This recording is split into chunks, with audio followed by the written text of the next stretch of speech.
കാപ്പി ഉണ്ടാക്കുക, black coffee. ഞാൻ ഒത്തിരി മധുരം ഇട്ടായിരുന്നു ബ്ലാക്ക് കോഫി കുടിക്കുന്നത്. അപ്പോൾ എന്നോട് ഒരാൾ പറഞ്ഞു, റെജി എന്നോട് പറഞ്ഞു അധികം മധുരമിട്ട് ഉപയോഗിക്കുന്നു. അപ്പോൾ ഞാനും ഓർത്തപ്പോൾ ശരിയാണ്, ഒത്തിരി മധുരം പ്രായം കൂടുന്നതിനനുസരിച്ച് മധുരം കുറയ്ക്കണമല്ലോ.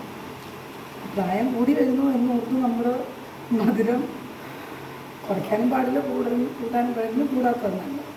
ഞാൻ ഇത് ഗ്രാൻഡ് എന്ന് പറയുന്നൊരു ഫിൽറ്റർ കോഫി, ഇത് ഞാൻ ബ്ലാക്ക് കോഫി ഞാൻ വെറൈറ്റി ഉപയോഗിച്ചിട്ടുണ്ട് എല്ലായിടത്തും. പിന്നെ ഇവിടെ ലുലുവിൽ സ്റ്റാർബക്സ്. അപ്പോൾ അവിടെ ഞാൻ പോയിട്ടുണ്ട്. അവിടുത്തെ കോഫി കുടിച്ചിട്ടില്ല, വേറെ കോസ്റ്റ കോഫി അവിടുത്തെ കുടിച്ചിട്ടുണ്ട്. കോസ്റ്റ കോഫിയാണ് ഇത്രയും പറഞ്ഞ് വേറെ ഒന്നും കൊണ്ടല്ല കേട്ടോ. ബ്ലാക്ക് കോഫി കുടിച്ച് ഒത്തിരി കറുത്ത് പോകുന്നൊക്കെ ഇങ്ങനെ പറഞ്ഞിട്ടുണ്ട്. ഇതിനകത്ത് മെലാനിൻ വല്ല കൂടുതലുണ്ടെന്ന് എനിക്കറിയത്തില്ല, എനിക്കതൊന്നും വിശ്വാസമില്ല. ഞാൻ കണ്ടിട്ടുള്ള ബ്ലാക്ക് കോഫി കുടിക്കുന്നവരാരും അധികം കറുത്ത് പോയിട്ടുണ്ട്. പിന്നെ മധുരം കൂടുതൽ ഉപയോഗിക്കരുതെന്ന് കേട്ടിട്ടുണ്ട്.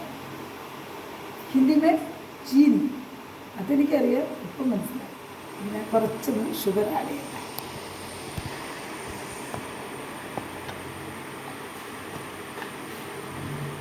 സ്പൂണെടുത്തില്ല, അതൊരു മോശം.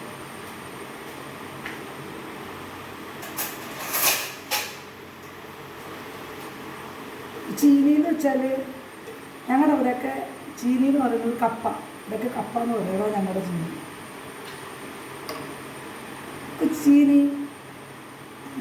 ചീനി എന്തോ എങ്ങനെയാ പറയുക, പാവങ്ങളാണ് കഴിക്കുന്നതെന്നൊക്കെ തൃശ്ശൂർ ഭാഗത്തൊക്കെ പറയുമെന്ന് ഞാൻ കേൾക്കുന്നു.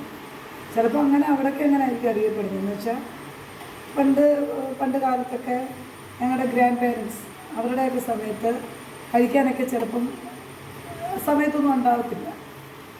ഇപ്പോൾ വല്യമ്മമാർ, ഞങ്ങളുടെ അമ്മമ്മമാർക്ക് പറയാം, അവരൊക്കെ ഈ കൃഷിപ്പണി ഒന്നാമതായിട്ട് ഇത് നെൽകൃഷിയായിരുന്നു. അപ്പോൾ ആ നെൽകൃഷി എന്നല്ല പറയട്ടെ, കൃഷി കൊയ്യുക, മെതിക്കുക എന്നൊക്കെ പറഞ്ഞിട്ടുണ്ട്. അപ്പോൾ അവരതൊക്കെ ചെയ്യുമ്പം എൻ്റെ ഗ്രാൻഡ് ഫാദർ കപ്പ അധികം ജോലിക്കൊന്നും പോകത്തില്ല, അതവിടെ ഇന്ന് സുഖിമാനായിരിക്കും, അറിയത്തില്ല. അന്ന് സുഖിമാൻ ഒന്നുമില്ല, അറിയത്തില്ല. ആ കപ്പയൊക്കെ വേവിച്ച് മീൻകറിയൊക്കെ വെച്ച് മൊത്തത്തിൽ കൊടുക്കും നന്നായി. അപ്പോൾ ഒരു പാചകക്കാരൻ അവിടെ നിന്ന് സ്റ്റാർട്ട് ചെയ്തെന്ന് എനിക്ക് ദിവസങ്ങൾ മനസ്സിലാവുന്നു. എൻ്റെ മോൻ വൈകുന്നേരം